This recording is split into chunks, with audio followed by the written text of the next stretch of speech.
तो बच्चों, फिर से एक नए से क्लास में आप सबका स्वागत है नए एनर्जी के साथ। और आज है 26 और क्लास है 5। और आज कंटिन्यू करने वाले आपका विद्युत धारा जो चल रहा था आपका चैप्टर कंटिन्यू आज करेंगे। और आज संभावना है कि आज आपका चैप्टर समाप्त हो जाएगा। उसके बाद कल आपका क्वेश्चन आंसर और न्यूमेरिकल करवा के आपका ये चैप्टर को अलविदा कह दिया जाएगा। तो उम्मीद है कि आप लोग को ये क्लास अच्छा लगेगा। तो आप लोग ये क्लास को हम सब शुरू करते हैं। तो फटाफट पहले आप इसको स्क्रीनशॉट लीजिए, उसके बाद मैं चलता हूँ। चलिए, स्क्रीनशॉट ले लिए होंगे। और अब देखते हैं कि विद्युत धारा से उत्पन्न ऊष्मा जो है वो ऊष्मा जो निकलता है वो किन किन बातों पर निर्भर करती है। जो विद्युत धारा से मान लो कि किसी परिपथ में विद्युत धारा प्रवाहित हो रही है, तो उसमें से ऊष्मा जो निकलेगी किन किन बातों पे वो डिपेंड करती है, किन किन बातों पे ध्यान रखने वाली बात है कि वो 3 बातों से क्या होगा, ऐसे ऊष्मा निकलेगी। तो आइए जानते हैं वो क्या है। तो यहाँ पे देख सकते हैं कि विद्युत धारा से उत्पन्न ऊष्मा का परिमाण, ठीक है। पहला में आता है आपका, पहला नंबर में क्या है कि ये जो, जैसे मैं कहूँ अगर कि ये जो है विद्युत धारा से उत्पन्न ऊष्मा का परिणाम, ये कौन बताए थे? तो एक वैज्ञानिक थे जिनका नाम था जूल, ठीक है। ये 1841 में ब्रिटिश वैज्ञानिक जूल ने ये 3 नियम दिए थे। इन तीनों नियमों को जूल के ऊष्मीय नियम कहते हैं। जूल के ऊष्मीय नियम मतलब जूल मतलब किसका? विद्युत धारा का। ऐसे मतलब क्या होता है? जूल यानी विद्युत धारा का ऊष्मीय नियम, यानी विद्युत धारा का ऊष्मीय नियम क्या है? तो कौन दिए थे? तो जूल ने। जूल वैज्ञानिक का नाम था। और एक कहाँ के थे? ब्रिटिश के, ठीक है, समझ में आ रहा ना। और कब? तो 1841 में दिए थे, ठीक है। जूल के नियम, ऊष्मीय नियम यानी विद्युत धारा का ऊष्मीय नियम कैसे निकलता है, किन किन बातों पर ध्यान रखने वाली चीज़ है, यानी किन किन बातों से ऐसे ये होता है। तो ये 3 नियम दिया था, पहला, दूसरा और तीसरा। हम जानते हैं कि ये 3 नियम क्या है जो जूल ने दिए थे। तो क्या दिए थे? बोले थे पहला में कि किसी निश्चित का मतलब फिक्स, किसी निश्चित समय, ठीक है, किसी निश्चित समय टी में, टी क्या समय है, ठीक है, और उसके बाद किसी निश्चित प्रतिरोध आर वाले चालक में उत्पन्न हुई ऊष्मा का परिमाण यू उसमें प्रवाहित होने वाली विद्युत धारा आई के वर्ग के समानुपाती होता है। यानी कहने का मतलब यह हुआ कि भैया पहला नियम में बोल रहे हैं कि जब किसी निश्चित मान लीजिए परिपथ में, किसी परिपथ में विद्युत धारा प्रवाहित हो रही है तो एकदम समय से हो रही है, ठीक है, समझ गए, निश्चित समय पे एकदम जा रही है, फ्लो कर रही है। तो किसी निश्चित समय टी में किसी निश्चित प्रतिरोध आर वाले, यानी प्रतिरोध भी निश्चित है, मतलब प्रतिरोध उतना हो रहा है। उसके बाद जो ऊष्मा जो निकलेगी किस पे डिपेंड करेगी? जो ऊष्मा निकलेगी, मान लीजिए समय भी लग रहा है, प्रतिरोध भी उतना ही निकल रहा है, तो उसमें से क्या निकलेगी? ऊष्मा। ऊष्मा मतलब हीट। तो निकले किस पे डिपेंड करेगा? तो विद्युत धारा यानी आई के वर्ग के समानुपाती। समझ में आ रहा ना? इसका मतलब हुआ कि विद्युत धारा प्रोपोर्शनल क्या हो जाएगा? आई स्क्वायर, ठीक है, यानी विद्युत धारा आई के वर्ग के समानुपाती होता है। वर्ग के, जहाँ आर और टी क्या हो? नियत, यानी आर और टी क्या हो? आर क्या है आपका? आर क्या है? प्रतिरोध। और टी क्या है? समय। यानी प्रतिरोध भी उतना ही हो रहा है, समय भी उतना ही लग रहा है। समझ में आ रहा है ना? तो आपका जो ऊष्मा निकलेगा किस पे डिपेंड करेगा? तो आई स्क्वायर यानी वर्ग के समानुपाती। जैसे समझना कि जो विद्युत धारा हो रही है उसको स्क्वायर यानी दुगुना, ठीक है, स्क्वायर में निकलेगा। समझ में आ रहा ना? तो ये हुआ कि किसी निश्चित समय में टी में किसी निश्चित प्रतिरोध आर वाले चालक में उत्पन्न हुई ऊष्मा का परिमाण यू क्या है? आपका ऊष्मा है, ठीक है। उसमें प्रवाहित होने वाली विद्युत धारा आई के वर्ग के समानुपाती होता है। समझ में आ रहा? वर्ग के समानुपाती, यानी अगर ये है समझ दो कि आपका ऊष्मा है कितना? 4। कितना ऊष्मा? 4। तो ये आपका धारा कितना हो जाएगा? 4 का स्क्वायर यानी 16। समझ में आ रहा ना? अगर आपका समझ लो कि ऊष्मा निकल रहा है 5, मान लो कितना? 5। तो किसके बराबर होगा? आई स्क्वायर, यानी 5 का स्क्वायर बराबर 25, यानी 5 और 25 क्या होगा? बराबर होगा। समझ में आ रहा है ना? यानी यही बोल रहा है कि वर्ग के समानुपाती होता है। समझ में आ रहा है ना? वर्ग क्या होगा? समानुपाती। तो क्या होगा? समझ में आया ना? पहला नियम क्या कर रहा है कि अगर किसी चालक में विद्युत धारा जा रही है और समय भी सेम लग रहा है, प्रतिरोध भी सेम निकल रहा है, तो उसमें जो उत्पन्न ऊष्मा होगी किसके वर्ग के समानुपाती होगी, किसके वर्ग के समानुपाती होगी, तो धारा के वर्ग के समानुपाती होगी। लिखा हुआ है ना, प्रवाहित होने वाली विद्युत धारा के वर्ग के समानुपाती होगी। ठीक है, यानी ऊष्मा अगर 5 निकल रहा है, ठीक है, 5 मतलब ऊष्मा को जैसे ऊष्मा क्या कहते हैं, ऊष्मा को किस में लिखते हैं, यू, यानी यू बराबर कितना है 5, तो आपका विद्युत धारा कितना हो जाएगा, आई कितना हो जाएगा 5 का स्क्वायर, समझ में आ रहा है ना, यानी 25। अगर 10 है तो 10 का स्क्वायर 100 हो जाएगा, समझ में आ रहा है ना। जब इसको न्यूमेरिकल बताएंगे तब समझ में आएगा। तो ये पहला नियम है कि जब आर और टी नियत हो, नियत का मतलब एकदम निश्चित हो, फिक्स हो, बढ़ ना रहे ना घट रहे, तो यू प्रोपोर्शनल आर स्क्वायर होगा, समझ में आ रहा है ना, यू प्रोपोर्शनल आर स्क्वायर, समझ आ रहा है, यू प्रोपोर्शनल आर स्क्वायर, यानी अगर ये है इसका जितना आएगा थी उसका स्क्वायर, ठीक है, उसका स्क्वायर। तो ये पहला नियम कहता है आपका कि वर्ग के समानुपाती होता है, यानी विद्युत धारा के वर्ग के समानुपाती होता है। बात समझ में आएगी। पहला में क्या है, आर और टी नियत है, समझ में आ रहा है ना, आर और टी क्या है, नियत मतलब बराबर है, निश्चित है, बढ़ना रहा घट रहा है, तो क्या हो जाएगा, यू प्रोपोर्शनल क्या हो जाएगा, आई स्क्वायर, समझ में आ रहा है ना, पहला नियम कहता है। दूसरा कहता है कि जब आई नियत हो, ठीक है, आई नियत हो, इसमें क्या था आर और टी ना, इसमें बोल रहा है कि आई नियत हो, आई मतलब धारा नियत हो, धारा एकदम सेम फ्लो कर रहा है और समय भी लग रहा है, तो रेजिस्टेंस जो होगा मतलब ये होगा, कहने का मतलब जो आपका प्रतिरोध, ये क्या हो जाएगा, प्रतिरोध क्या होगा, ऊष्मा के बराबर होगा, क्या होगा, ऊष्मा के बराबर। जैसे बोल रहा है यहाँ पे देखिएगा क्या बोल रहा है कि किसी निश्चित प्रबलता की विद्युत धारा, किसी निश्चित प्रबलता की विद्युत धारा आई, ठीक है, विद्युत धारा आई द्वारा निश्चित समय टी में उत्पन्न ऊष्मा का परिणाम चालक के प्रतिरोध के समानुपाती होता है। यानी कहने का मतलब आप कोई परिपथ है, अब एक और परिपथ है जिसमें आपका जो धारा प्रवाहित हो रहा है एकदम फिक्स हो रहा है, मतलब जितना उतना ही प्रवाहित हो रहा है, जितना उसमें प्रवाहित किया गया है उसमें उतना ही जा रहा है और समय भी उतना ही लग रहा है उसको ऐसे मेंटेन करने में, ठीक है। तो बोल रहा है कि जो उसमें ऊष्मा जो उत्पन्न होगी किसके बराबर होगी, तो जितना आपका प्रतिरोध उत्पन्न होगा, ठीक है, जितना प्रतिरोध होगा उतना ही ऊष्मा भी निकलेगा, समझ में आ रही है ना। तो ये दूसरा का नियम कहा, कौन, जूल ने कहे थे। उसके बाद थर्ड में देखिएगा, पहला में कौन कौन नियत है, आर यानी प्रतिरोध और समय नियत है यानी फिक्स है, तो बोल रहा है आपका ऊष्मा जो होगा विद्युत धारा के वर्ग के समानुपाती होगा। दूसरा बोल रहा है कि अगर आई नियत हो, आई नियत और टी नियत हो, आई का मतलब विद्युत धारा और समय नियत हो, तो कहेंगे कि आपका जो ऊष्मा उत्पन्न जो होगा किसके बराबर होगा, प्रतिरोध के बराबर होगा। ये क्या था, बराबर था लेकिन ये वर्ग के बराबर, यानी वर्ग समझ रहा है ये, लेकिन ये सिर्फ बराबर, समझ रहा ना। तीसरा में क्या बोल रहा है कि देखो जब आई नियत हो और आर भी नियत हो, तो जो ऊष्मा निकलेगा समय पे निकलेगा, यानी ऊष्मा प्रोपोर्शनल समय, यानी समय के बराबर होगा। देखना ये क्या हो, ये इसमें क्या होता है, किसी दिए गए चालक में एक ही प्रबलता की धारा, एक ही प्रबलता का मतलब एक ही जा रहा है, मान लीजिए 220 वोल्टेज है तो 220 से वोल्टेज जा रहा है ना, अपना डाउन अपना 220 वोल्टेज लगातार जा रहा है, समझ में आ रहा है ना। विभिन्न समय तक प्रवाहित करने पर, विभिन्न समय मतलब अलग अलग समय पर प्रवाहित करने पर उत्पन्न ऊष्मा का परिणाम धारा प्रवाह के समय के समानुपाती होता है, समझ में आ रहा है ना। यानी कहने का मतलब कि जब तक आपका धारा जा रहा है और प्रतिरोध हो रहा है तब तक आपका ऊष्मा होगा, तब तक ऊष्मा उत्पन्न होगा जब तक आप उसमें धारा प्रवाहित कर रहे हो, जितना समय लग रहा है, समझ में आ रहा है ना। बात समझ में आई क्या बोल रहे हैं, यानी धारा दे रहे हो, धारा प्रवाहित हो रहा है और प्रतिरोध भी उत्पन्न हो रहा है, तो ऊष्मा कब तक उत्पन्न होगा, जब तक आप उसमें आप ऐसी लाइन दे रहे हो, समझ में, जब तक समय लग रहा है, मतलब समय लग रहा है, जितना समय आप दे रहे हो उतना तक आपका ऊष्मा उत्पन्न होगा, यानी यू क्या है, ऊष्मा प्रोपोर्शनल समय यानी टी, समझ में आ रहा है, यू प्रोपोर्शनल टी, समझ में आ रहा है ना। ये आपका 3 नियम था।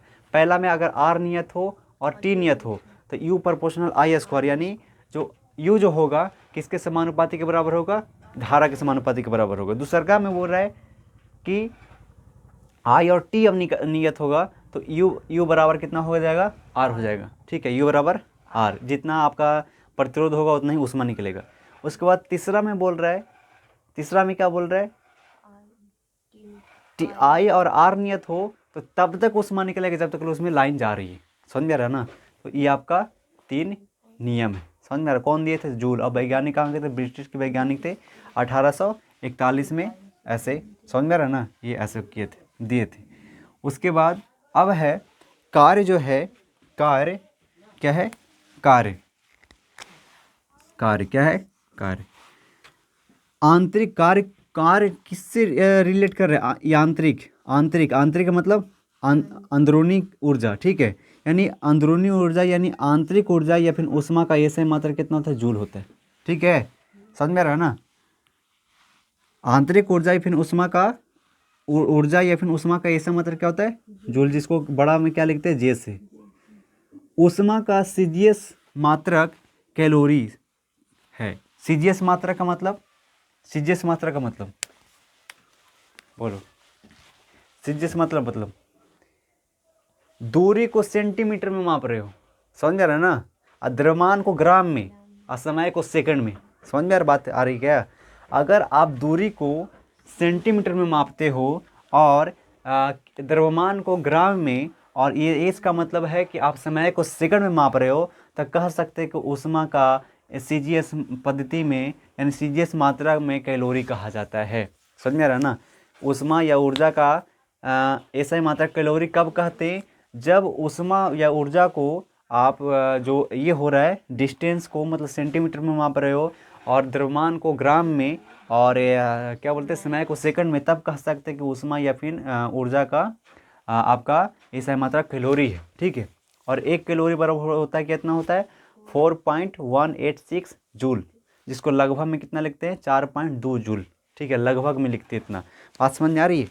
हाँ, तो इतना हुआ, 1 जूल बराबर 4.186 जूल या फिर 4.2 जूल लगभग, ठीक है।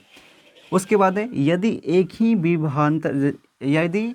ही विभवांतर को दो प्रतिरोध, ध्यान दीजिएगा, यदि एक ही विभवांतर के दो प्रतिरोध, एक ही विभवांतर का मतलब जो है कि दोनों प्रतिरोध में एक ही विभवांतर मतलब एक ही वोल्टेज आ रहा है। मान लीजिए 2 प्रतिरोध है, ठीक है, और ये दोनों प्रतिरोध में कितना जा रहा है? 220 से वोल्टेज या फिर 250 वोल्टेज। एक ही विभवांतर का मतलब हुआ कि दोनों प्रतिरोध में सेम विभवांतर जा रहा है, मतलब सेम वोल्टेज जा रहा है, समझ में आ रहा है ना। हो रहा है यदि एक ही विभवांतर का मतलब सेम लाइन, सेम करंट, समझ में आ रहा है ना, कि दो प्रतिरोध पर आरोपित किया जाए, दो प्रतिरोध पर क्या किया जाए? आरोपित, यानी दो प्रतिरोध है ना, ये क्या है आपका? R1 और R2, दो प्रतिरोध है और दोनों प्रतिरोध में कितना जा रहा है? 220 से वोल्टेज या फिर मान लो 250 वोल्टेज, समझ में आ रहा है ना। तो एक ही विभवांतर के दो प्रतिरोध पर आरोपित किया जाए तो क्या होगा? तो कम प्रतिरोध वाले प्रतिरोधक में अधिक ऊष्मा उत्पन्न होगी। बात समझ में आ रही क्या बोल रहे? अब समझना, थोड़ा सा इसको मिटा रहे भैया। ये समझ में आया होगा 3 आपका नियम क्या कहती बोल रहे भैया कि देखो क्या है कि ये मान लीजिए कि मैं एक परिपथ बना लेता हूँ जिसमें एक प्रतिरोध, ठीक है, ये बना दिए, ये हो गया R1 और R2, ये आपका लाइन हो गया यहाँ से, ठीक है, यहाँ स्विच हो गया, यहाँ पे वोल्टेज हो गया, समझ में आ रहा है ना। तो बोल रहा है कि एक ही विभवांतर का मतलब मान लीजिए कि यहाँ से हम दे रहे कितना दे रहा है? 220 से वोल्टेज लिखो ना, 220 या फिर 250 वोल्ट, 220 वोल्टेज मैंने दिया, कितना दिया? 220। यहाँ पे इस पे भी 220 वोल्टेज आ रहा है, इस पे भी 220 वोल्टेज आ रहा है। अब मैंने क्या किया कि इसका जो रेजिस्टेंस है मतलब प्रतिरोध है, इसको मान ली 10 ओम, कितना? 10 ओम, आई 5 ओम, अलग अलग करो ना, ये वो 10 ओम का है, एक 5 ओम का है, समझ रहा है ना। 10 ओम वाला क्या करेगा? ज़्यादा विरोध करेगी, 500 वाला कम विरोध करेगी, लेकिन वोल्टेज दोनों पे सेम जा रहा है, कितना? 220 वोल्टेज, समझ रहा है। तो बोल रहा है कि यदि किसी एक ही विभवांतर मतलब एक ही विभवांतर, दोनों प्रतिरोध पर एक ही विभवांतर जा रहा है, यानी दोनों प्रतिरोध पर सेम वोल्टेज जा रहा है, समझ रहा है ना। उसके बाद एक ही विभवांतर को दो प्रतिरोधकों पर आरोपित किया जाए, यानी दो प्रतिरोधकों पर क्या किया जाए? आरोपित किया जाए। तो होता क्या है? तो कम प्रतिरोध वाले कौन है? 5 है ना, कम प्रतिरोध वाले ना। तो कम प्रतिरोध वाले प्रतिरोधक में अधिक ऊष्मा उत्पन्न होगा, इसमें क्या होगा? अधिक ऊष्मा उत्पन्न होगा, समझ रहा है ना। बात समझ में आ रहा है क्या बोल रहे? यानी जब दो प्रतिरोधक में सेम वोल्टेज प्रवाहित किया जाए तो जो कम प्रतिरोधक जो होगा, जिसका क्षमता कम रोकने का होगा, उसमें ज़्यादा ऊष्मा उत्पन्न होगी। बात समझ में आ रहा है? जो ज़्यादा रोकेगा उसमें उसमें तो कम प्रतिरोधक वाले में अधिक ऊष्मा उत्पन्न होगी, यानी जिसका प्रतिरोधक ज़्यादा होगा उसमें ऊष्मा भी क्या होगी, कम रोकेगी। ज़्यादा प्रतिरोधक में कम ऊष्मा उत्पन्न होगी या कम प्रतिरोधक वाले में ज़्यादा ऊष्मा उत्पन्न होगी। समझ रहे ना? जब वोल्टेज सेम हो, विभवांतर मतलब वही है जब वोल्टेज सेम हो। बात समझ में आ रही है? तो ये आपका विद्युत धारा के उत्पन्न ऊष्मा का परिणाम था, इस तरीके से आपका रिजल्ट था। इस समझ में आ रहा है ना? इतना विद्युत धारा के उत्पन्न ऊष्मा कैसे कैसे होता है, तो ये 3 नियम के अनुसार होता है। और कौन दिए थे? तो जूल ने दिए थे। कब दिए थे भी मैंने बताया। और इसका एसआई मात्रक क्या होता है, सीजीएस बस्ती में एसआई मात्रक क्या होता है। और ऊष्मा कम निकलेगा ज़्यादा निकलेगा किस पे डिपेंड करता है, तो उसका प्रतिरोधक पर डिपेंड करता है। अगर प्रतिरोधक कम है तो ऊष्मा ज़्यादा निकलेगी, प्रतिरोधक ज़्यादा है तो ऊष्मा कम निकलेगी, जबकि वोल्टेज सेम रहने पर। समझ में आ रहा ना? तो ये तरीके से कुछ था। अब चलते हैं विद्युत शक्ति क्या है। हम जानते हैं कि विद्युत शक्ति क्या है, ठीक है। तो ये आपने पढ़ लिया, ठीक है, विद्युत शक्ति। चलिए विद्युत शक्ति के बारे में जानते हैं। विद्युत शक्ति, विद्युत मतलब, ठीक है, विद्युत का मतलब लाइन, ठीक है, शक्ति का मतलब पावर, कितना उसके पास पावर है। चलिए जानते हैं। देखो, किसी विद्युत परिपथ में, किसी विद्युत परिपथ मतलब यह विद्युत परिपथ है ना, विद्युत परिपथ है ना, तो किसी विद्युत परिपथ में विद्युत ऊर्जा के व्यय की दर को उस परिपथ की विद्युत शक्ति कहते हैं। व्यय का मतलब खर्चा, समझ में आ रहा? कितना खर्चा, यानी इसमें ऊर्जा कितना खर्चा हो रहा है, इसी को बोलते हैं विद्युत ऊर्जा। समझ में आ रहा ना? कोई जैसे मान लो कि परिपथ मैं बनाता हूँ, चलो इसको मैं परिपथ बनाता हूँ बढ़िया से, पंखा, लाइट, यहाँ टीवी, कूलर, एसी सब जोड़ देते हैं आपकी। चलो एक परिपथ भैया यहाँ मैंने बनाया, ये हो गया वोल्टेज का भी, यहाँ पे लगा दो फ्यूज, ये आपका हो गया। यहाँ पे लगा दो आपका ये किसका सिंबल है, किसका सिंबल है, बल्ब का। समझ में आ रहा ना? यहाँ पे लगा दिए, चलो बल्ब लगा दिए, यहाँ पे लगा दिए आपका टीवी लगाए थे, ठीक है, टीवी हो गया। यहाँ पे लगा देते हैं एसी हो गया, यहाँ पे लगा देते हैं फैन हो गया, और यहाँ से आपका जा रहा है, ठीक है। एक मैंने परिपथ बना दिया। क्या बना दिया? एक परिपथ बना दिया जिसमें बल्ब लगा हुआ है, टीवी लगा हुआ है, एसी लगा हुआ, फैन लगा हुआ। बात समझ में आ रहा ना? मस्त एकदम देख रहा है टीवी, एसी भी लगा हुआ है, ठंडा ठंडा लग रहा है, पंखा भी लगाया हुआ है, टीवी लगल है ये सामने, और बॉल जल ही रहा है, मस्त एकदम बैठ के देख रहे हैं, ठीक है। तो ये बता रहा है भैया कि विद्युत शक्ति क्या है। पूरा किसी विद्युत परिपथ में, ये मैंने विद्युत परिपथ बना लिया, किसी विद्युत परिपथ में विद्युत ऊर्जा के व्यय की दर। अब बताओ, ये मैंने इस बल्ब भी लगा दिया, टीवी भी लगाया, और एसी भी लगाया, फैन भी लगाया, तब ऐसे ही चल जाएगा? अरे इसमें लाइन जाएगा तब विद्युत खर्चा होगा ना। व्यय का मतलब खर्चा होना, विद्युत ऊर्जा क्या होगा, खत्म होगा। खत्म होगा कि नहीं होगा? और कितना खत्म होगा, यानी वही को बोल रहा है विद्युत शक्ति, मतलब कितना इसमें पावर ले रहा है। देखो, बॉल कम पावर का होगा तो कम पावर लेगा, ठीक है, टीवी थोड़ा ज़्यादा होता है ज़्यादा लेगा, एसी और हाई होता है तो हाई लेगा, समझे ना? फैन का मतलब तो फैन लेगा। लेकिन जो बोल रहा है किसी विद्युत परिपथ में, ये वाला विद्युत परिपथ में जो विद्युत ऊर्जा के व्यय की दर, यानी जो विद्युत ऊर्जा खत्म हो रहा है, खर्चा हो रहा है, उसी परिपथ की विद्युत शक्ति कहते हैं। क्या बोलते हैं? इस परिपथ को विद्युत शक्ति कहते हैं। बोला जाएगा कि इस परिपथ में कितना ऊर्जा खत्म हो रहा है, कितना वाट का लगा हुआ है, कितना घंटा में कितना मतलब यूनिट ऐसे निकल रहा है। समझ में आ रहा है ना? यानी विद्युत शक्ति इसमें क्या हो रहा है, खर्चा हो रहा है, यानी व्यय हो रहा है, खत्म हो रहा है, उसी को बोलते हैं विद्युत शक्ति। यानी किसी विद्युत परिपथ में विद्युत ऊर्जा के व्यय मतलब खर्चा, ठीक है, कि दर को उस परिपथ की विद्युत शक्ति कहते हैं, ठीक है। इसमें जितना ऊर्जा आपका खत्म होगा तो इस परिपथ को क्या बोलते हैं, विद्युत शक्ति। समझ में आ रहा है ना? जितना इसमें ऊर्जा खत्म होगा, जितना इसमें बिजली खत्म होगा, खर्चा होगा। समझ में आ रही है बात क्या बोल रहे हैं? आपको समझ में आया? आप सबको समझ में आया होगा। तो विद्युत शक्ति बराबर होता है विद्युत ऊर्जा बटा समय। समय क्या? विद्युत ऊर्जा बटा समय, मतलब उसमें कितना आप समय जलाए और कितना आपका ऊर्जा खत्म हुआ। समझ में रहा है ना? जैसे आपको मैं कहूँ, सॉरी, आपको मैं जब कहूँ कि भैया आपको 1 घंटा चपाड़ लेके ऐसे मतलब लगातार मतलब धूप में आपको खेत कोड़ना है, तो आप 5 मिनट काम करोगे, 10 मिनट करोगे, आधा घंटा करोगे, थक जाओगे। लेकिन बोल रहा है लगातार करो, आप लगातार करो, तो भाई आपका एनर्जी खत्म हो रहा है ना। लगातार आप 1 घंटा काम कर रहे हो, तो जितना आप वर्क करोगे उतना आपका एनर्जी खत्म होगा। समझ में आ रहा है? जितना आप काम करो उतना क्या होगा, देह का एनर्जी खत्म होगा। तो ये बोल रहा है कि विद्युत शक्ति मतलब आपको पता चलेगा कि आपके अंदर कितना शक्ति है। समय बताती है कि आपके अंदर कितना शक्ति है। आप खेत में काम कर रहे हो, आप 1 घंटा कोड़ लिए, 2 घंटा कोड़ लिए, 3 घंटा कोड़ लिए, तो बोलेगा ना भाई आपके 3-4 घंटा काम करने का शक्ति है, 5-10 घंटा काम करने का, लगातार काम करने का शक्ति है। तो आपको समय डिपेंड करती है कि आप में शक्ति कितना है। तो ये बोल रहा है कि विद्युत शक्ति बराबर होता है विद्युत ऊर्जा। ठीक है, विद्युत ऊर्जा। विद्युत ऊर्जा और विद्युत शक्ति में थोड़ा सा अंतर है। ठीक है, विद्युत शक्ति उसे बोलते हैं कि विद्युत ऊर्जा को आप किसी समय में खर्चा कर रहे हो, उसको बोलते हैं शक्ति। समझ में आ रहा है ना? विद्युत शक्ति का मतलब सॉरी विद्युत को हटा दे, फिर शक्ति और ऊर्जा की बात करते हैं। ठीक है, सिर्फ शक्ति और ऊर्जा की बात करते हैं और समय की बात करते हैं। तो देखो, जो शक्ति है वो डिपेंड करती है कि आप कितना ऊर्जा कितना समय में ख़त्म कर रहे हो, उसको शक्ति कहते हैं। और ऊर्जा जो आप कितना खर्चा कर रहे हो, समझ में आ रहा है ना? ऊर्जा का मतलब कि आप कितना खर्चा कर रहे हो। ठीक है, कितना खर्चा कर रहे हो।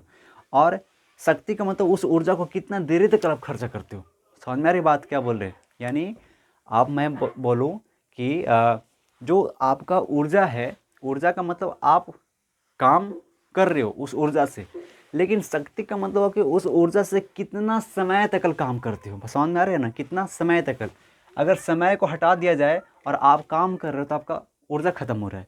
लेकिन आप काम कर रहे हो लेकिन उसमें समय लगा दिया कि नहीं आप 1 घंटा काम किए, 2 घंटा, तो बोल सकते कि भैया आप 1 घंटा 2 घंटा काम किए ना, तो आपका 1 घंटा 2 घंटा की शक्ति आपके पास है, 4 घंटा की शक्ति है। बात समझ में आ रही है? यही बोल रहा है कि विद्युत शक्ति। विद्युत शक्ति का मतलब आपने विद्युत शक्ति को कितना समय तक खर्चा किया, उसी को बोलते हैं विद्युत शक्ति। चलिए, आप आई होप कि समझ में आया होगा कि विद्युत ऊर्जा क्या है, विद्युत शक्ति क्या है और समय क्या है। चलिए यहाँ पे जानते हैं विद्युत शक्ति यानी विद्युत ऊर्जा बटा समय। अब देखो विद्युत शक्ति को बोलते हैं पी। क्या? विद्युत शक्ति को पी। आप विद्युत ऊर्जा को लिखते हैं डब्ल्यू से और समय टी से। और डब्ल्यू बराबर होता है आई स्क्वायर बटा आर, और नीचे समय है, और समय से समय कट गया तो बच गया पी बराबर कितना, आई स्क्वायर आर। यही है विद्युत शक्ति का आपका फॉर्मूला, पी बराबर आई स्क्वायर आर। समझ रहा ना? ये सब आपका ऑब्जेक्टिव में पूछता है भाई, ऑब्जेक्टिव में पूछेगा पी बराबर आई स्क्वायर आर। समझ रहा ना? अब चलते हैं विद्युत शक्ति तो आपने पढ़ लिया। अब विद्युत शक्ति का एसआई मात्रक क्या होता है? विद्युत शक्ति का एसआई मात्रक, तो विद्युत शक्ति का मात्रक यहाँ पे लिखा हुआ, विद्युत शक्ति का मात्रक या फिर एसआई मात्रक। समझ रहा ना? तो अब देखिएगा, यदि किसी परिपथ में 1 जूल प्रति सेकंड की दर से 1 जूल प्रति सेकंड की दर से कार्य किया जा रहा हो तो उस परिपथ की विद्युत शक्ति कितना हो जाएगा, 1 वाट। क्या होगा? 1 वाट।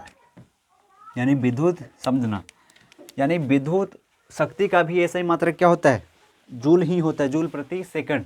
ठीक है, से विद्युत ऊर्जा का आपका विद्युत धारा का ऐसा मात्रक क्या होता है? विद्युत धारा का ऐसा मात्रक जूल, एम्पियर, विद्युत धारा का ऐसा मात्रक एम्पियर। और विद्युत शक्ति का था ना, किसका था? जूल अभी लिखवाए थे, उष्मा। हाँ सॉरी, उष्मा या फिर ऊर्जा, हाँ वही। ठीक है, उष्मा या फिर विद्युत ऊर्जा या फिर उष्मा का ऐसा मात्रक होता है जूल। तो लेकिन यहाँ पर हो रहा है शक्ति, समझना मेरी बात ध्यान देना, विद्युत ऊर्जा या फिर उष्मा का ऐसा मात्रक होता है भैया जूल। ठीक है, जूल। लेकिन विद्युत शक्ति में क्या, देखो ध्यान देना, विद्युत शक्ति में क्या आ रहा है? विद्युत ऊर्जा बटा समय आ रहा है ना, विद्युत ऊर्जा बटा समय। विद्युत ऊर्जा का ऐसा मात्रक क्या होता है? विद्युत ऊर्जा का ऐसा मात्रक रे जूल। और समय को किस में लिखते हैं? सेकंड में। तो क्या हो जाएगा? जूल प्रति सेकंड हुआ ना, यानी विद्युत शक्ति का ऐसा मात्रक होता है जूल प्रति सेकंड हुआ कि नहीं? वही लिखा हुआ है जूल प्रति सेकंड। तो देखिए मैंने क्या बोला कि विद्युत ऊर्जा में सिर्फ जूल आएगा, कितना आप ऊर्जा खत्म कर रहे हो, लेकिन विद्युत शक्ति में आप कितना देरी तक आप ऊर्जा खत्म करते हो, वही आ गया समय। क्या आ गया? समय। ठीक है, जूल प्रति सेकंड, यानी आप हर सेकंड कितना ऊर्जा खत्म कर रहे हो, हर घंटा कितना ऊर्जा खत्म कर रहे हो, उसी को शक्ति बोलते हैं कि आपके पास इतना शक्ति है। तो विद्युत ऊर्जा जो आपका खर्चा हो रहा है, हर सेकंड 1 जूल खत्म हो रहा है। क्या हो रहा है? हर सेकंड 1 जूल आप उपयोग कर रहे हो। तो कह सकते हैं कि आपका विद्युत शक्ति जो है 1 वाट खर्चा हो रही, क्या हो रही, 1 वाट, यानी 1 जूल प्रति सेकंड को ही 1 वाट कहते हैं, समझ में रहा ना, 1 वाट या फिर 1 जूल प्रति सेकंड, समझ में आया। चलिए आगे चलते हैं। तो यदि किसी परिपथ में 1 जूल प्रति सेकंड की दर से कार्य किया जा रहा हो तो उस परिपथ की विद्युत शक्ति कितना हो जाएगी,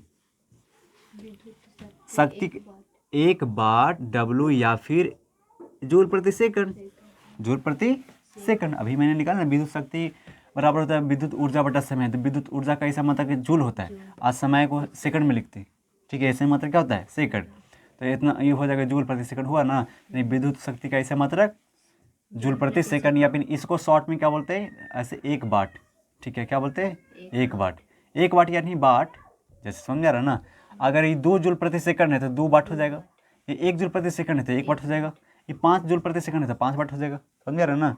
लेकिन अगर हम लिख रहे हैं जूल प्रति सेकंड तो फिर इसको क्या लिखेंगे, वाट, समझ रहा है। अब देखो यहाँ पे लिखा हुआ 1 वाट बराबर कितना हो जाएगा, 1 जूल बटा 1 सेकंड, तो 1 जूल प्रति सेकंड, या फिर 1 वाट बराबर 1 जूल प्रति सेकंड, समझ रहा है ना। हम इसको 1 ना लिख के इसको भी मिटा देंगे, सही है, 1 या वाट बराबर जूल प्रति सेकंड, समझ रहा है, यानी वाट भी लिख सकते हैं और जूल प्रति सेकंड भी लिख सकते हैं, समझ रहा है। लेकिन होता क्या है, होता क्या है कि जो जूल जो है, जूल प्रति सेकंड जो है बहुत छोटा मात्रक है, क्या है, बहुत छोटा मात्रक, इसलिए हम क्या लिखते हैं, वाट लिखते हैं, समझ में आ रहा ना, किलो वाट या फिर किलो वाट घंटा हम किस में पढ़ेंगे, विद्युत ऊर्जा का ऐसे मात्रक में इसमें देखिए अभी पढ़ेंगे, ठीक है, विद्युत शक्ति पढ़ रहे हो ना, सॉरी विद्युत ऊर्जा में पढ़ेंगे, आप तो क्या पढ़ रहे हो, विद्युत शक्ति पढ़ रहे हो, आप विद्युत ऊर्जा पढ़ेंगे, ठीक है, विद्युत शक्ति अभी पढ़ रहे हो, विद्युत शक्ति क्या है, मतलब कितना देरी तक आप काम करने का क्षमता है, कितना आपका क्षमता है, कितना देरी तक है, उसको बोलते हैं शक्ति। और ऊर्जा का मतलब होता है, ऊर्जा से बता रहे, ऊर्जा का मतलब आपके अंदर कितना ऊर्जा है, कितना काम कर सकते हो, समझ में आ रहा है ना, कितना काम कर सकते हो, कितना एनर्जी आपके पास है, तो यही हुआ आपका विद्युत शक्ति और विद्युत ऊर्जा। तो अभी विद्युत शक्ति पढ़ रहे हो तो विद्युत शक्ति में देखना, मैंने बता दिया ये सब सारा चीज़, विद्युत शक्ति का ऐसा मात्रक की बता दिया, विद्युत शक्ति का ऐसा मात्रक क्या होता है कि यदि किसी परिपथ में 1 जूल प्रति सेकंड की दर से कार्य किया जा रहा है, यानी कार्य हो रहा है, तो कार्य का मतलब विद्युत खर्चा हो रहा है, तो बोल सकते हैं परिपथ की विद्युत शक्ति 1 वाट है, 1 वाट बराबर वाट बराबर होता है 1 जूल प्रति सेकंड बराबर 1 जूल प्रति सेकंड, या फिर वाट बराबर जूल प्रति सेकंड, समझ में रहा, ये दोनों सेम है। अब आते हैं कि विद्युत ऊर्जा क्या है, क्या है विद्युत ऊर्जा। विद्युत शक्ति तो आपने पढ़ लिया, विद्युत शक्ति तो पढ़ लिया, विद्युत ऊर्जा बटा समय, यानी कितना देरी तक आप ऊर्जा को खत्म करते हो, कितना देरी तक आप उस ऊर्जा को उपयोग करते हो, उसको बोलते शक्ति।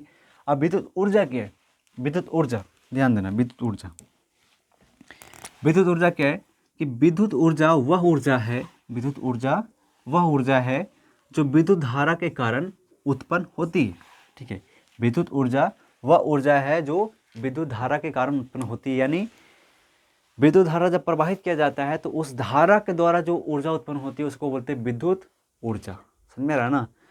जो मान लें कि किसी परिपथ में भैया आप धारा प्रवाहित करोगे, धारा प्रवाहित करोगे तो जो इसमें ऊर्जा उत्पन्न होगी, क्या होगी, ऊर्जा, तो उसी को बोलते हैं विद्युत ऊर्जा। जैसे ऊर्जा का मतलब हुआ कि आपने बॉल जलाया, क्या जलाया, बॉल, तो बिजली से चल गया क्या, बॉल, बॉल से क्या मिला, ऊर्जा मिला, मिला ना, तो ऊर्जा क्या है, विद्युत ऊर्जा है।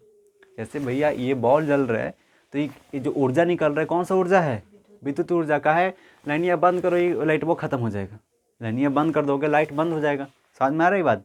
तो विद्युत ऊर्जा क्या है, तो विद्युत धारा के द्वारा उत्पन्न होती है उसको क्या बोलते हैं, विद्युत ऊर्जा, समझ में आ रहा है ना, विद्युत ऊर्जा। जैसे एक चीज़ और समझते हैं, समझाते हैं कि जैसे आपने बताया कि हाँ, जैसे मैं कहूँ कि यहाँ पे एक चुंबक है, ठीक है, एक चुंबक है और यहाँ पे लोहा है, तो वो जो आकर्षित हुआ वो क्या है, चुंबकीय ऊर्जा, चुंबकीय शक्ति, समझ रहे ना। जो मान एक चुंबक है और ये जो है आपका मतलब लोहा, तो लोहा सट गया चुंबक में जाके, क्यों सट गया, क्योंकि वहाँ के क्या लगा, क्या लगा, चुंबकीय शक्ति लगा, ठीक, चुंबकीय बल, बल का मतलब शक्ति, ठीक है, बल क्या लगा, चुंबक ने खींचा, चुंबक के पास अपना बल नहीं रहता तो लोहा को नहीं खींच पाता। उसी तरीके से जो आपका विद्युत ऊर्जा है, विद्युत अगर नहीं रहेगा तो बल्ब से लाइट नहीं निकलेगा, ये जो लाइट निकल रहा है किसके कारण, तो विद्युत के कारण, तो विद्युत के कारण जो ऊर्जा निकलती है उसको क्या बोलते हैं, विद्युत ऊर्जा, समझे ना, विद्युत ऊर्जा, बात समझ में आ रही है। हाँ, तो ये चीज़ आपने समझ लिया कि विद्युत ऊर्जा क्या है। विद्युत शक्ति भी मैंने बता दिया कि विद्युत शक्ति क्या है, जब ऊर्जा कितना देरी तक काम करती है। कितना देर तक आप उस ऊर्जा को खत्म कर सकते हो उसको बोलते हैं शक्ति। लेकिन ऊर्जा क्या है, तो विद्युत के द्वारा जो ऊर्जा उत्पन्न होती है उसको विद्युत ऊर्जा कहते हैं, बहुत ही सिंपल लैंग्वेज में।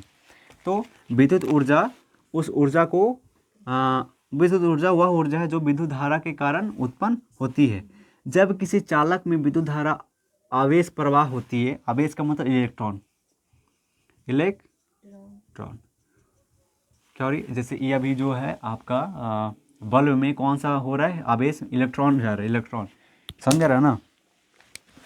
तो यहाँ पे समझना क्या होता है, वह ऊर्जा विद्युत धारा वह ऊर्जा है जो विद्युत धारा के कारण उत्पन्न होती है। फिर उसके बाद है जब किसी चालक में, चालक का मतलब या फिर बॉल में या फिर टीवी में या फिर एसी में या फिर फैन में, समझ रहा ना। जब किसी चालक में विद्युत धारा आवेश प्रवाहित होती है, इसमें बॉल में क्या जाएगा, इलेक्ट्रॉन जाएगा, टीवी में क्या जाएगा, इलेक्ट्रॉन, इलेक्ट्रॉन मतलब वही करंट, क्या करंट, बॉल में करंट जाएगा, टीवी में करंट जाएगा, एसी में करंट जाएगा, फैन में करंट जाएगा।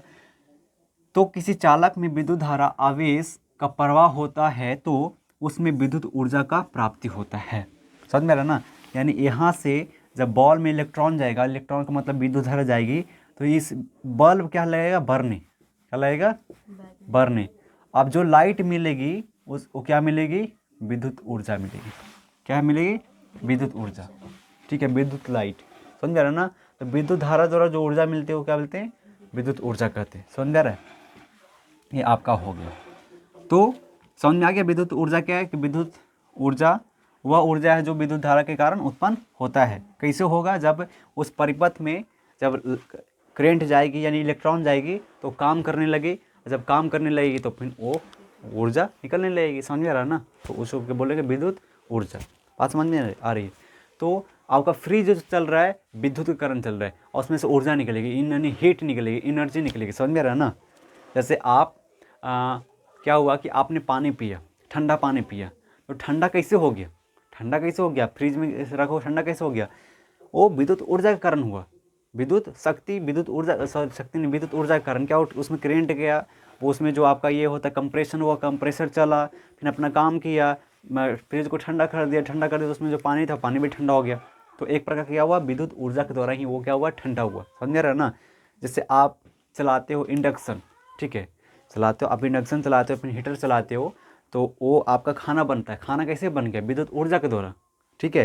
वो इंडक्शन चलाया, इंडक्शन द्वारा वो इलेक्ट्रॉन कहाँ गया, मैंने विद्युत कहाँ गया, इंडक्शन में गया, अपना काम किया, फंक्शन किया, वो जो उसका जो भी फंक्शन है काम किया, तो उससे क्या निकलती है, एनर्जी, धा निकलती है, ठीक है, धा निकलती है। वो धा क्या किया आपका, मतलब खाना को बॉयल कर दिया, मतलब पका दिया, समझ रहा ना। ऐसे पानी को बॉयल कर दिया, उसको फिर धीरे धीरे पका दिया, तो जो खाना पका कौन सी ऊर्जा के कारण, आपका विद्युत ऊर्जा के कारण, समझ में आ रहा है ना। आया समझ के नहीं आया, जैसे आपने चूल्हा पे पकाया तो कौन सा ऊर्जा के कारण, चूल्हा पे पकाया तो वो दूसरा ऊर्जा, क्या कौन सा ऊर्जा, कौन सा ऊर्जा बताओ। आपने इंडक्शन पे बनाया तो वो विद्युत ऊर्जा से बना, ठीक है, लेकिन चूल्हा पे बनाओगे तो, चूल्हा पे बनाओगे तो अरे उष्मीय ऊर्जा, उष्मा मतलब जो गर्मी, यानी लकड़ी को जलाए वो क्या निकला, स्थितिज ऊर्जा, स्थितिज ऊर्जा के कारण, स्थितिज ऊर्जा यानी वो लकड़ी में क्या था, स्थितिज ऊर्जा था, यानी उसमें संचित था, उसको माचिस डाले तो वो जो लकड़ी में जो ऊर्जा संचित था वो क्या लहरने लगा, तो फिर उससे आपका जो उष्मा निकाला तो खाना पक गया, समझ रहा ना। जैसे कोयला में क्या है, स्थितिज ऊर्जा है, तेल किरासन ये क्या है, स्थितिज ऊर्जा है, उसमें अंदर समाहित है, समझ रहा ना। ये चीज़ बात समझ में आया कि नहीं आया, हाँ ये सब हुआ। तो आपका विद्युत ऊर्जा भी समझ में आया होगा, विद्युत शक्ति भी समझ में आया होगा। आप विद्युत शक्ति का ऐसे मात्रा बता दिए कि वाट होता है या फिर जूल प्रति सेकंड होता है, ठीक है। अब विद्युत ऊर्जा का ऐसा मात्रक क्या होता है, बोलो, विद्युत ऊर्जा का ऐसा मात्रक, अरे विद्युत ऊर्जा का ऐसा मात्रक जूल ना, विद्युत ऊर्जा का ऐसा मात्रक, विद्युत ऊर्जा का क्या हो जाएगा, ऐसा ही मात्रक। तो यहाँ पे देखो ना, विद्युत ऊर्जा बराबर कितना जूल होता है ना, तो विद्युत ऊर्जा का ऐसा मात्रक क्या होता है, विद्युत ऊर्जा का ऐसा मात्रक क्या होता है, जूल होता है। इसमें विद्युत शक्ति में जूल प्रति सेकंड क्यों आ रहा है, क्योंकि शक्ति किस पे डिपेंड करती है, समय पर, इसलिए समय आ रहा है। लेकिन विद्युत ऊर्जा समय पर डिपेंड नहीं करती है, समझ रहा ना, समय पर डिपेंड नहीं करती है। इसलिए विद्युत ऊर्जा का ऐसा मतलब होता है, विद्युत ऊर्जा का ऐसा मतलब जूल होता है सिर्फ। कितना होता है? जूल, जिसको बड़ा अक्षर के लगते हैं जे से। अब ध्यान देना, विद्युत ऊर्जा को जूल में मापा जाता है। किसमें? जूल में मापा जाता है, यानी जूल वैसे मात्रक वही हुआ जिसमें मापा जाता है, समझ रहा ना।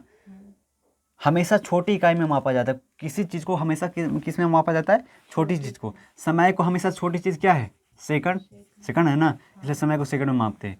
जैसे हम लिखते हैं और क्या लिखते हैं, जैसे मान ली जाए कि द्रव्यमान को किस में मापते हैं? किलोग्राम में कि ग्राम में? किस में?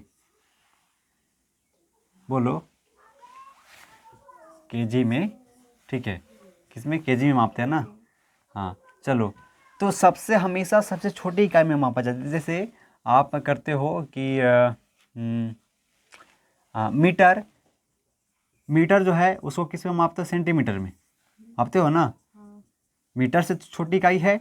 तो उसी तरीके से जो विद्युत ऊर्जा जो है, विद्युत ऊर्जा का सबसे छोटी इकाई कौन है? जूल है, ठीक है। लेकिन विद्युत ऊर्जा को जूल में मापा जाता है। तो यहाँ पे लिखा विद्युत ऊर्जा को जूल में मापा जाता है। लेकिन विद्युत ऊर्जा लेकिन जूल जो है बहुत छोटा मात्रक है। क्या है? बहुत छोटा मात्रक है। इसलिए व्यवहारिक इकाई, व्यवहारिक का मतलब इस पे बोलचाल की भाषा में, अपने दैनिक जीवन में इसको विद्युत ऊर्जा को किस में मापते हैं? किलोवाट घंटा में। किस में? किलोवाट में। कितना? किलोवाट में। किस में? किलोवाट में मापते हैं। विद्युत ऊर्जा को किस में मापते हैं? किलोवाट में, ठीक है।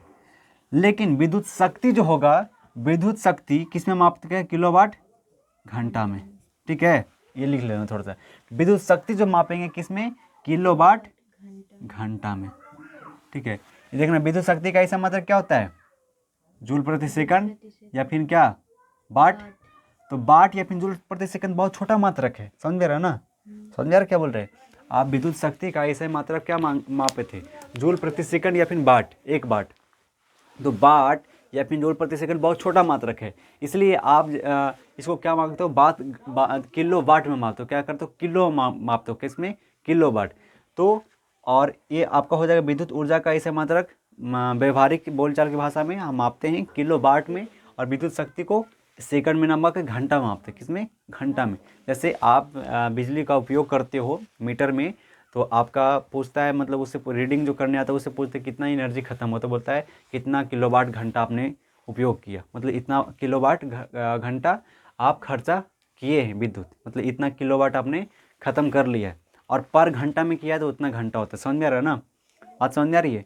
यानी आपके पास जब वो आता है रीडिंग करने वाला बिजली बिल को, ऐसे मीटर को, तो बोलता है कि आपने इतना किलोवाट आपने उपयोग किया, यानी विद्युत ऊर्जा को इतना आपने खर्चा किया। बॉल के द्वारा, एसी के द्वारा, पंखा के द्वारा, आपने फ्रीजर या फिर फ्रिज या फिर कूलर के द्वारा आपने इतना एनर्जी ख़त्म किया। इतना एनर्जी क्या किया? ख़त्म किया।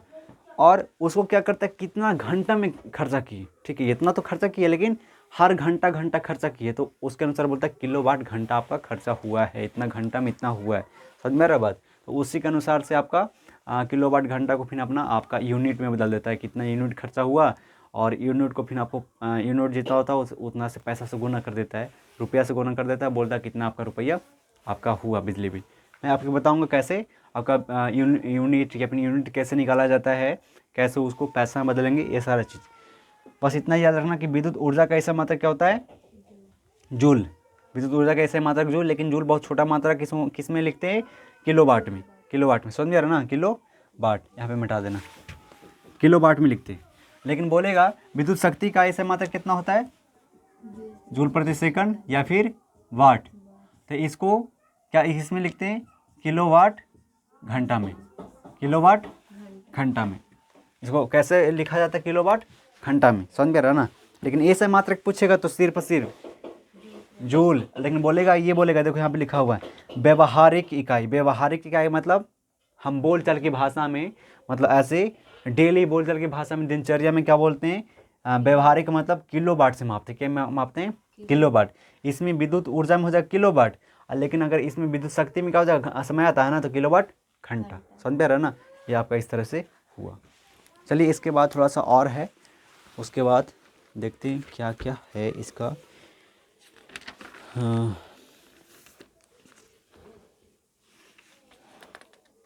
चलिए देखिए अब क्या होता है कि जो है आपका, थोड़ा सा मैं इसको मिटाता हूँ।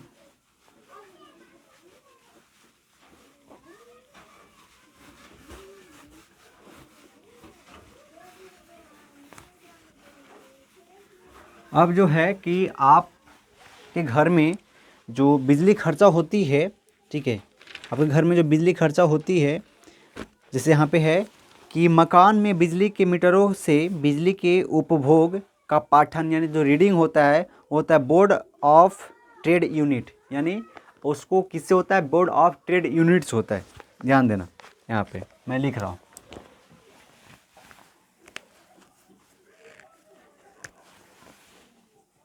देखो लिख लेना, मकानों या फिर घरों में बिजली के मीटरों, ठीक है, मीटरों से बिजली के उपभोग, मीटरों से बिजली के उपभोग का मतलब खर्चा, उपभोग का पठन मतलब जो रीडिंग होता है, पठन क्या होता है, किसके द्वारा होता है, बोर्ड ऑफ क्या होता है, ट्रेड यूनिट। इसको इंग्लिश में लिखते हैं BOARD, क्या हो जाएगा, बोर्ड ऑफ ट्रेड यूनिट। इसको शॉर्ट में लगते हैं BOT लिखते हैं, ठीक है, BOT यूनिट, BOTU कर दो, ठीक है, समझ में आ रहा ना, BOT यूनिट या फिर BOT ऐसे लिख के यूनिट, ठीक है, ऐसे BOT यूनिट, सिर्फ समझ में आ रहा ना, या केवल सिर्फ यूनिट, ठीक है, या फिर केवल यूनिट कहते हैं, कितना यूनिट हुआ। चलिए अब जो होता है यहाँ पे देखिएगा, जो एक यूनिट बराबर होता है, एक BOT यूनिट। ये दोनों सेम है, एक यूनिट का हो चाहे केवल यूनिट का हो, चाहे तो क्या बोलो, एक BOT यूनिट, मतलब ये पूरा नाम ये हो ना, इसको इंग्लिश में बोर्ड ऑफ ट्रेड यूनिट, समझ जा रहा ना, एक यूनिट का हो चाहे तो एक BOT यूनिट का हो, सेम है। इसके बराबर होता है 1 किलोवाट घंटा, बराबर होता है 3.6 × 10⁻6 जूल। समझ में आ रहा ना, ये आपका हुआ। बात समझ में आ रही है, देखना आप समझना, यानी आपका जो ये पढ़ा विद्युत शक्ति, विद्युत ऊर्जा, इसका ऐसे ही मात्रक क्या होता है कि आपके मकानों में, यहाँ पे देखिएगा, मकानों या घरों में बिजली के मीटरों से बिजली के उपभोग का पाठन, यानी आपके घर में मीटर लगा होगा, जैसे बिजली के मकान या घरों में बिजली के मीटर, आपके घर में मीटर लगा होगा, तो बिजली के उपभोग का पाठन मतलब बिजली का कितना आपने उपभोग किया, उसका रीडिंग, पाठन का मतलब रीडिंग जो हुआ, पाठन का मतलब रीडिंग, ठीक है, आपने कितना उपभोग का मतलब वो कितना खर्चा किया, उसका रीडिंग किसके द्वारा होता है, तो बोर्ड ऑफ ट्रेड यूनिट्स, क्या है, एक बोर्ड संस्था का नाम है, जो आप इसको मीटर में लगा रहता है, वो आपका नाम होता है बोर्ड ऑफ ट्रेड यूनिट्स, के इंग्लिश में बोलते हैं क्या बोलते हैं, मतलब सॉरी संस्था बुला गया, मतलब कि जो है ना आपका बिजली प्रोवाइड कर रही है, ठीक है, उसका नाम है बोर्ड ऑफ ट्रेड यूनिट्स, जिसको इंग्लिश में बोलते हैं बोर्ड ऑफ ट्रेड यूनिट्स, जिसको शॉर्टकट में BOTU, यू न लिखकर BOT यूनिट लिखते का केवल या केवल यूनिट कहते हैं, ठीक है, यानी आपके घर या मकान में जो आपका मीटर लगा रहता है, उसमें उसका जो मापन होता है यूनिट में होता है, किसमें, यूनिट में, समझ रहे ना, या फिर बोल सकते हैं BOT यूनिट होता है, BOT यूनिट में मापा जाता है, BOT का मतलब बोर्ड ऑफ ट्रेड यूनिट, समझ जा रहा ना, तो एक यूनिट बराबर होता है एक BOT यूनिट, सेम है, एक यूनिट चाहे तो BOT यूनिट बोलो, सेम है, या फिर एक यूनिट बराबर होता है 1 किलोवाट घंटा, 1 किलोवाट घंटा, यानी 1 किलोवाट घंटा क्या है, विद्युत शक्ति। आपने विद्युत शक्ति का कितना इस्तेमाल किया तो उसको मापा 1 किलोवाट घंटा में। इसको माप सकते थे किस में, इसको माप सकते थे किस में, वाट में या फिर जूल प्रति सेकंड में। लेकिन जूल प्रति सेकंड में इतना छोटा इकाई कितना है, इतना छोटा इकाई मतलब इतना छोटा से हम कैलकुलेशन बहुत लंबा होगा, मतलब कैलकुलेशन यानी हिसाब किताब जो होगा बहुत लंबा होगा, बहुत करना पड़ेगा। इसलिए इसको बड़ा यूनिट में लिखते हैं कितना, 1 किलोवाट घंटा। समझ में आ रहा है ना, 1 किलोवाट घंटा। समझ में आ रहा है। अब देखो 1 किलोवाट घंटा कहाँ से आया, समझ में 1 किलोवाट घंटा कहाँ से आया, बात समझ में आ रही है। देखो एक किसका मात्रक है, विद्युत शक्ति का। किसका है, विद्युत शक्ति, मतलब कितना उपयोग किया। तो 1 किलोवाट घंटा कहाँ से आएगा, विद्युत शक्ति में तो देखो ध्यान से, विद्युत शक्ति में ध्यान देना, विद्युत शक्ति, ठीक है, शक्ति ऐसे लिखा था, शक्ति। विद्युत शक्ति को वाट में लिखते हो या फिर जूल प्रति सेकंड में लिखते हो, ठीक है। लेकिन यहाँ पे क्या कह रहा है, के आ रहा है, डब्ल्यू आ रहा है और एच भी आ रहा है ना, समझ में आ रहा है, बात समझ में आ रहा है। अब देखना विद्युत शक्ति कहाँ से आएगा, विद्युत शक्ति कहाँ से आएगा, जब विद्युत ऊर्जा खत्म करोगे, विद्युत ऊर्जा खर्चा करोगे तब ना विद्युत शक्ति आएगा, ठीक है। विद्युत ऊर्जा का ऐसा मतलब क्या होता है, जूल या फिर जूल प्रति सेकंड, जूल प्रति सेकंड विद्युत शक्ति का होता है। विद्युत ऊर्जा का बताओ, जूल या फिर किलोवाट। हाँ जूल, चाहे तो किलो वाट, चाहे तो मारेंगे तुमको, जूल होता है, क्या होता है, जूल, क्या होता है, जूल, क्या होता है, जूल, सिर्फ जूल। लेकिन बोले कि जूल इतना छोटा होता है, इतना छोटा होता है, इसलिए इसको किस में लिखते हैं, किलो में, किस में, किलो में। और आपका हो जाएगा यहाँ से किलोवाट में, किस में लिखते हैं, आपका विद्युत ऊर्जा का किस में लिखते हैं, किलो वाट में, किस किलो वाट में। लेकिन बोल रहा है, आप अब ध्यान देना अब यहाँ पे, एक किलोवाट घंटा कहाँ से आया, किलोवाट घंटा कहाँ से आया। विद्युत ऊर्जा जो है आप इसको जूल में मापे, बहुत छोटा इकाई है, क्या है, छोटा इकाई, ठीक है, छोटा इकाई है। आप ऊर्जा को फिर बड़ा इकाई में किस में लिखे, किलोवाट घंटा में, ठीक है। ऊर्जा को कितना देर तक खर्चा किए, तो समय टी लगा, लेकिन समय एस भी छोटा है, इसलिए इसको घंटा सबसे बड़ा लगाते हैं, यहाँ से ले आते घंटा एच, यानी किलोवाट घंटा। एक किलोवाट क्या है, आपका विद्युत ऊर्जा है, और घंटा कितना देर तक आप इसको उपयोग कर रहे हैं, इसलिए आ जाता है विद्युत शक्ति। बात समझ में आ रहा है, क्या बोल रहे हैं। फिर ध्यान देना, ध्यान ये देने वाली बात है कि मैंने बोला विद्युत ऊर्जा, विद्युत ऊर्जा, विद्युत ऊर्जा को जूल में मापते हैं, ठीक है। ये छोटा इकाई है, छोटा इकाई है। अब इसको जूल में ना मापकर किस में मापते, व्यवहारिक बोलचाल की भाषा में किलोवाट, किलोवाट में मापते, समझ रहे ना, किस में मापते, किलोवाट में।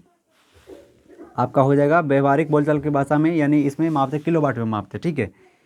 तो विद्युत ऊर्जा को कितना देरी आप उपयोग करोगे, विद्युत ऊर्जा को अगर समय लगा दो, कितना समय, विद्युत ऊर्जा को मान ली जाए कि 1 घंटा उपयोग करो, कितना, 1 घंटा। तो जब विद्युत ऊर्जा भी आ गया और घंटा भी आ गया तो क्या हो जाएगा, विद्युत ऊर्जा भी आ गया, घंटा भी आ गया, तो क्या हो जाएगा, विद्युत, क्या हो जाएगा, विद्युत, बोलो ना, शक्ति।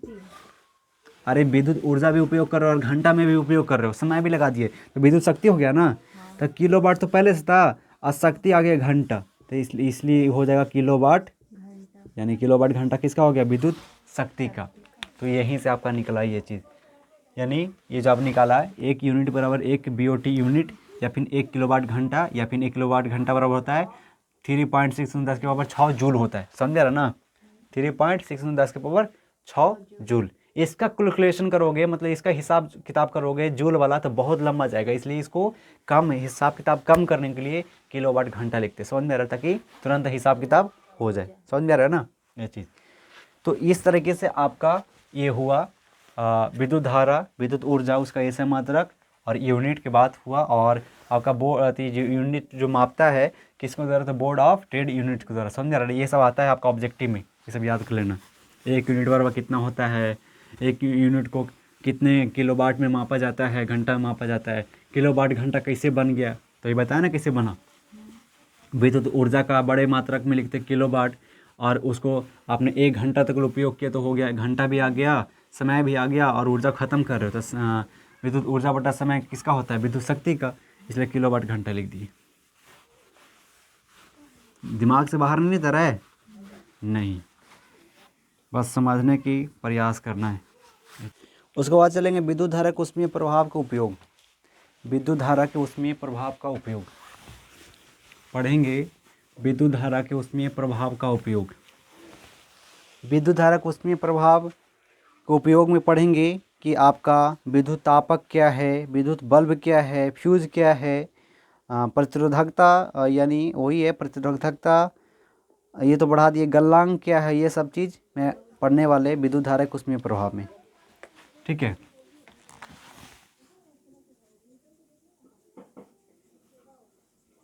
विद्युत धारा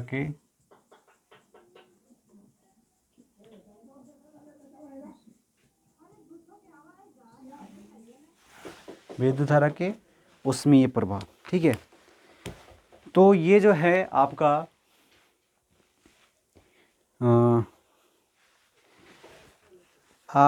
ये वाला जो होगा, हम लोग ये वाला टॉपिक नेक्स्ट क्लास में डिस्कस करेंगे, विद्युत धारा का ऊष्मीय प्रभाव, क्योंकि बहुत लंबा हो जाएगा, 2-3 बोर्ड चला जाएगा, क्योंकि इसमें बहुत लंबा थोड़ा सा पढ़ना है। तो कल पढ़ते हैं, कल इसको पढ़ेंगे विद्युत धारा का ऊष्मीय प्रभाव, प्लस में क्वेश्चन आंसर कल ही करेंगे। ठीक है, कल इसका ख़त्म करेंगे और प्लस में क्वेश्चन आंसर साथ में ही करेंगे। तो उम्मीद है कि आप सबको ये क्लास अच्छा लगा होगा, और कहीं पे भी गलती उलती हुआ होगा तो उसके लिए माफ़ी चाहता हूँ। और मुझे उम्मीद है कि आप सब ने समझा होगा कैसे आपका यूनिट्स निकलता है, कैसे आपका बिजली बिल निकलता है, ये विद्युत ऊर्जा क्या है, विद्युत शक्ति क्या है, उससे ऐसा मात्रक क्या है, आप ये सब याद कर लो बहुत बेहतर तरीके से।